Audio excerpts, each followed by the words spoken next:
Salut à tous, j'espère que vous allez bien. Aujourd'hui un nouveau portrait les amis, ça faisait longtemps. Et oui, cette fois-ci c'est un portrait d'Alejandro Balde, générique.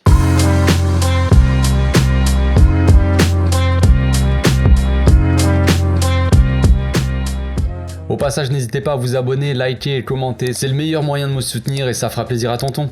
Alejandro Balde Martinez, né à Barcelone en Catalogne, évidemment le 18 octobre 2003. Le jeune Alejandro est d'origine dominicaine de par sa mère et de Guinée-Bissau, tout comme Ansu Fati, de par son père. Il a grandi donc à Barcelone avec sa grande sœur et son grand frère Eddie, personnage assez important dans sa vie, tous les trois à Barcelone, donc dans un quartier populaire, quartier de San Martí. Dès son plus jeune âge, le petit Alejandro, le petit Alex, se démarquait déjà par sa vitesse, par sa puissance physique, on va dire, même quand il était tout petit, même à 4 ans. Et ses parents, du coup, ils voulaient l'inscrire plutôt dans l'athlétisme, en fait. Ils voulaient qu'il soit coureur, sprinter, tu vois le délire. Mais le Balde, il était toujours collé à son frère.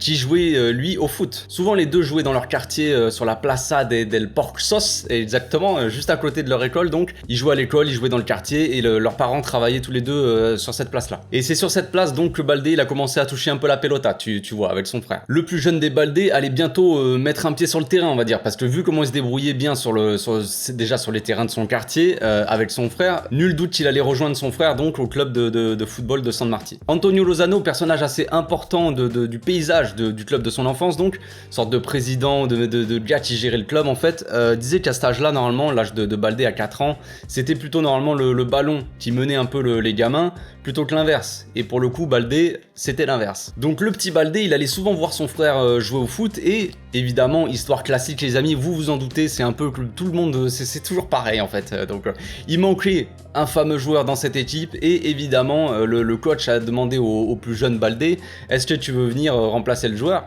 voir un peu ce que ça donne. Et le gamin évidemment 4 ans, jouait donc avec des gars de 7 ans et évidemment il a impressionné tout le monde.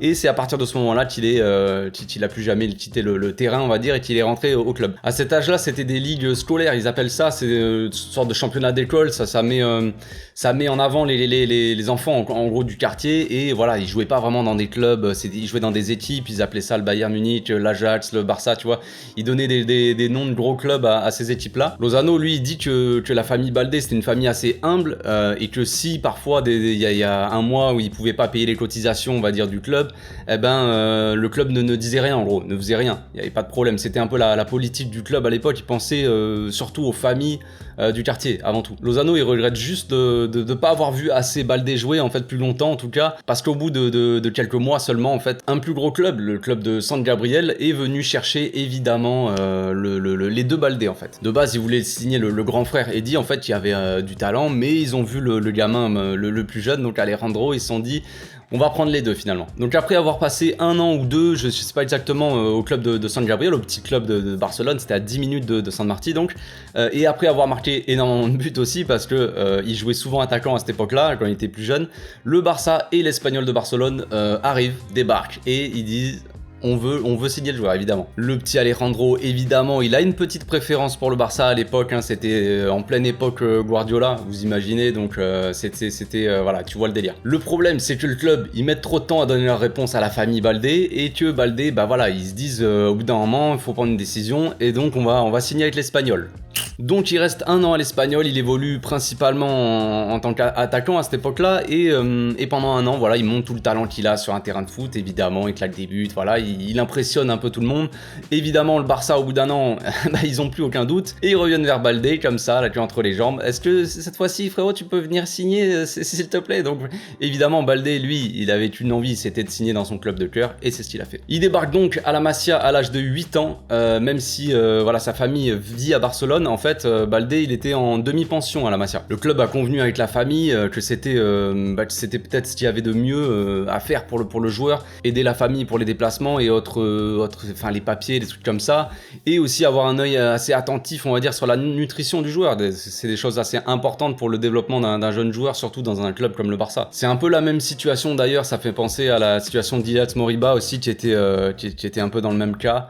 Je sais pas si vous vous souvenez d'Ilias Moriba, le jeune ingrat qui est parti récemment du club. Voilà, c'est lui. Et Alejandro Valde Martinez.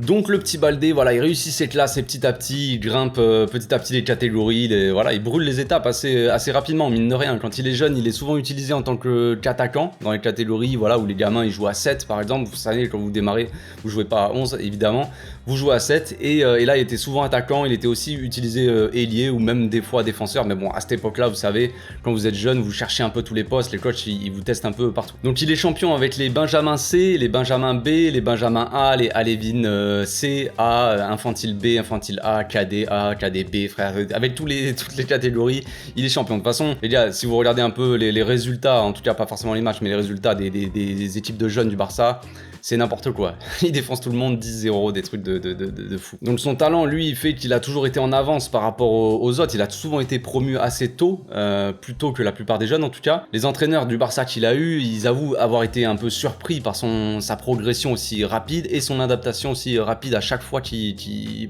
montait de catégorie, quoi. Vous voyez bien qu'il était assez doué pour pouvoir atteindre l'élite, on va dire l'équipe première, mais il pensait pas qu'il brûlerait les étapes, en tout cas aussi vite. Je vais vous citer un peu leur coach, il disait qu'ils connaissaient un peu son potentiel, mais qu'ils ont été surpris par le calme, en tout cas, avec lequel il jouait et comment il gérait la pression à l'époque. Jordi Roura, ancien responsable de la formation football du Barça, se souvient que Baldé il était même trop calme, il disait. Il a dit que malgré son potentiel technique et ses qualités physiques, il a dû insister un peu pour que Baldé mette plus d'intensité et plus de rythme. Parce que même enfant, voilà, il avait des qualités exceptionnelles athlétiquement, quoi, on va dire. Et grâce à ça, voilà, il pouvait continuer à progresser dans les différentes catégories. Mais il considérait que c'était pas assez. Voilà, au Barça, tu dois te donner à 100%, on va dire. En le regardant jouer pendant les matchs, il voyait que Baldé pouvait faire beaucoup plus de choses et que voilà, c'était pas un travail d'un match ou deux, voilà, c'était sur le long terme. Fallait bosser avec le joueur pour qu'il soit plus régulier, qu'il mette plus de. Celui, il avait l'habitude au départ de vraiment utiliser ses qualités de vitesse, mais il le faisait très peu de fois, on va dire. Il se gérait pas, tout simplement, en fait. Et voilà, bon, après, c'est des trucs de gamin, on va dire, hein, où d'un moment, au début, tu mets tout ce que t'as au début de match et après, t'es cuit à la fin. Il faut savoir se gérer, garder l'intensité et du rythme pendant tout le match, pas le faire juste au début ou juste à la fin, voilà. C'était un peu ces problèmes-là qu'il avait. Donc à la Masia, son nom sort du lot, on va dire, depuis un bon bout de temps quand même. C'est un des joueurs qui, depuis qu'il est arrivé, est lié, on va dire, son nom est lié à l'équipe première. Il est destiné à aller en équipe première au bout d'un moment, dès le départ, avec ses qualités qu'il avait, les coachs le pensaient. Xavi Martin, d'ailleurs, ancien directeur de la Masia, disait que c'était un jeune très mature pour son âge, avec la tête sur les épaules. Un exemple, il a donné un exemple, il a dit qu'une fois, voilà, il avait eu une blessure grave, son tibia cassé, quoi, je crois que quand il était chez les cadets, et il a pas raté, par exemple, une séance de récupération. Voilà, il y avait des jeunes comme ça où tu dois leur rappeler les choses, tu dois être derrière eux, des jeunes, il dit un peu paresseux, où tu dois être toujours derrière eux pour leur rappeler les choses et tout ça. Et avec Baldé, il n'y avait pas besoin.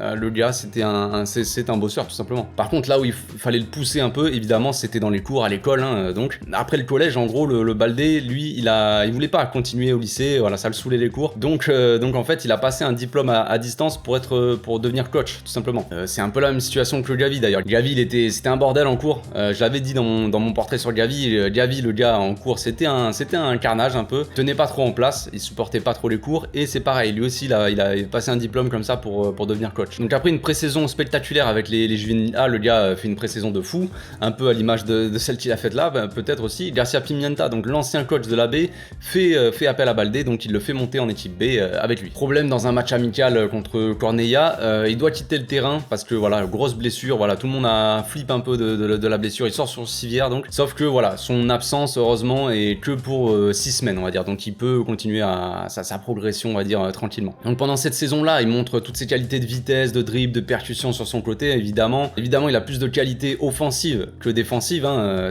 Même si ses qualités physiques lui permettent un peu de se rattraper en défense, on va dire, s'il fait des éventuelles erreurs, ses qualités physiques font qu'il peut se rattraper, tu vois. Pendant ce temps-là, dans l'équipe première, Jordi Alba, lui, il a toujours pas de concurrent. Il continue à nous sortir des matchs dont il a le secret, on va dire, mais personne pour venir le concurrencer, bizarrement. Grimaldo, Cucurella, Miranda, pour les derniers qui sont passés, j'en oublie sûrement, mais sont passés dans l'équipe sans vraiment avoir leur chance sur le long terme, on va dire. Ils ont fait quelques matchs peut-être, mais rien de plus. Même peut-être certains, ils ont même pas fait des matchs. Je m'en souviens même pas si Grimaldo il a joué en équipe première. Ça, je vous dis peut-être que vous me le direz dans les commentaires. Mais voilà, Cucurella vite fait, Miranda vite fait, mais sans plus. Ces mecs-là avaient du talent, du potentiel, mais à chaque fois, il y avait un blocage. Sauf que la saison dernière, même si, voilà, Ronald Koeman, on se souvient tous un peu, on se rappelle tous de comment ça s'est passé, comment ça se passait au niveau du jeu, mais bref, il a fait monter quand même pas mal de jeunes. Voilà, le contexte était favorable aussi, hein, on va quand même pas non plus jeter des fleurs gratuitement. Le contexte était favorable avec l'équipe catastrophique qu'on avait, surtout en termes de blessures, tout ça, d'absence. Donc après avoir fait monter Pedri, Moriba ou même Mingueza d'ailleurs, même si pour Mingueza ça reste quand même un grand mystère les amis, ça restera un jour peut-être je parlerai de ce cas-là, mais ça reste un grand mystère. Pourquoi Mingueza est monté, les gars, sachant qu'il était remplaçant avec l'AV. Bref, donc le coach décide la saison suivante de donner sa chance à Baldé, Nico et bien sûr Gavi. Koeman veut que Baldé soit dans la dynamique, rentre dans la dynamique de l'équipe. Et bien sûr, on se souvient tous de son premier match à Baldé avec l'équipe première, donc Barça-Bayern au Camp Nou les amis. Le Barça démarre sa campagne catastrophique de Ligue des Champions avec un Jordi Alba qui sort en PLS, hein, évidemment, on se souvient tous de l'image de Jordi Alba sur le banc. Baldé le remplace et met le feu, on va dire, on se souvient tous du résultat, voilà, mais en attendant, on se souvient aussi tous de l'image que nous a laissé Baldé sur le terrain, le potentiel qu'on a pu entrevoir de ce gamin-là. Il a joué quelques minutes et il a mis le feu au terrain, tout simplement. Donc cette saison-là, il joue 5 matchs de Liga et un an après, les amis, la donne a changé. Baldé démarre la saison là en trombe, on va dire. Il démarre donc avec 5 matchs de Liga et 5 victoires, les amis. Voilà, c'est déjà il a joué autant de matchs cette saison-là depuis le début, en un mois, que toute la saison dernière. Après la saison dernière, il y a eu des blessures, tout ça. On va pas non plus abuser. Donc Jordi Alba, après un premier match catastrophique contre le Rayo Vallecano, prend sa place tranquillement sur le banc, tranquillou, et il regarde Baldé comme ça sur le terrain, mettre le feu, faire des passes décisives, percuter sur son côté, enfin bref, c'est incroyable. Vous avez tous vu l'image de Jordi Alba qui baillait sur le banc là, et qui montre donc une belle attitude, de capitaine, j'ai envie de dire. Bien sûr, ça doit lui faire bizarre à Jordi Alba, hein. En 2 temps 3 mouvements, le gars se fait piquer la place par un gamin de 19 ans. Évidemment, ça fait bizarre, lui qui a vécu pendant 4000 ans comme ça, sans concurrence, ça fait bizarre. Donc. Mais Baldé, il a convaincu Xavi qu'il pouvait non seulement avoir une place dans l'équipe, mais en plus de ça, qu'il pouvait alterner au poste de latéral gauche avec Marcos Alonso, peu importe les matchs. Jordi Alba devra probablement se garder des miettes, tu vois. Xavi croit en son talent à Baldé et je doute pas qu'il le fera en plus énormément progresser dans le jeu, on va dire, parce que c'est un peu la chose qui manque à Baldé, c'est évidemment l'expérience et les qualités de jeu, là, un peu la vision, la participation au jeu, tout ça. Mais Xavi, il est surpris quand même, il a dit la dernière fois, je suis toujours aussi surpris qu'un gamin comme ça de 18 ans évolue à ce niveau-là, tout simplement. Il a dit que Baldé a beaucoup de confiance en lui, de personnalité, il a une condition physique monstrueuse, vous le savez, et il va nous apporter beaucoup. Je ne pourrais pas dire mieux que Xavi, les gars, hein. Maintenant, seul l'avenir nous le dira si Baldé réussira ou non. Mais s'il brûle les étapes comme il l'a fait depuis qu'il a la Masia, on devrait vite avoir la réponse en tout cas. Il y a 14 ans, le Barça a signé Guardiola et une nouvelle ère commençait, un nouvel espoir, j'ai envie de dire. Baldé à l'époque avait 4 ans et jouait dans son quartier comme ça devant les habitants du coin de San Martí. 14 ans après, il foule la pelouse du Camp Nou et soulève déjà les foules, les amis. L'histoire est en marche. Alejandro Baldé, souvenez-vous de ce nom. Voilà, c'est tout pour aujourd'hui les amis, j'espère que ma vidéo vous a plu. On se retrouve bientôt pour une nouvelle vidéo. D'ici là, portez-vous bien, passez une très bonne journée. Ciao.